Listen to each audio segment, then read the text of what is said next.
පට්ට කාලයට පස්සේ තමයි වීඩියෝ එකක් ගේන්නේ. පොඩි වෙනසක් තියෙනවා.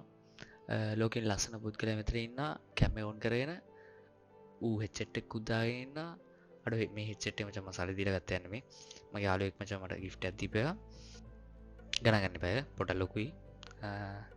බලමු මම ඒක ලස්සනයි. ඒක නෙමෙයි සීන් එක. අලුත්ම විදියට ඉතින් මේ විදිහට වීඩියෝස් දාලා නැහැ මම YouTube එකට. කලින් ගෙනාවා GTA mods ගෙනාවා, එකේ editing videos ගෙනාවා. ඉතින් මට ගේමින් වලට මේ ආවේ. මේකත් මේ දැන් ලැග් වෙනවා. ඔන්න පින්නන්න. පොඩ්ඩක් ආවේ කතා කරලා යන්න. ආයෙ අලුතෙන් වීඩියෝස් දානවා. අලුත් විදිහකට මොකක් හරි දැනගන්න හරි මොකක් හරි ඕනේ කියලා හිතන වීඩියෝස් තියෙනවා නම් ඒ කියන්නේ හොයලා හම්බෙලා නැහැ හරි මොකක් හරි දැනගන්න ඒ විදිහේ වීඩියෝස් තියෙනවා නම් ඒ කියන්නේ වෙන්න ඕනේ කියලා වීඩියෝ එකක් තියෙනවා නම් අනිවාර්යෙන් කමෙන්ට් සෙක්ෂන් එකේ දාන්න.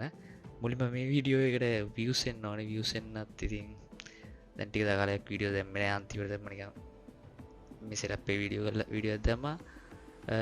ඒකට views නැහැ. ඉතින් මම හිතනවා මේ වීඩියෝ එකට views එයි කියලා. views එයි නෙමෙයි views ගන්න වෙනවා. ඉතින් අලුත් විදියකට all ටික ගන්න එක පටන් ගමු. මම PC එකක් ගෙන. ඒක තමයි කරන්න ඉන්නේ. games නෙමෙයි. වෙන විදියට එක්ක San Andreas එහෙම නැත්නම් වෙන මොනවා හරි ස්ක්‍රීන් රෙකෝඩ් කරලා ඒක දාන්න. අනිවාර්යයෙන්ම මාව subscribe කරන්න. එහෙනම් මෙතන වීඩියෝ නවත්තනවා. කාලයකට පස්සේ වීඩියෝ දැම්මේ. කාලයට කියන්නේ මාස ගානකට පස්සේ. ආයෙත් channel එක පටන් ගමු එහෙනම්.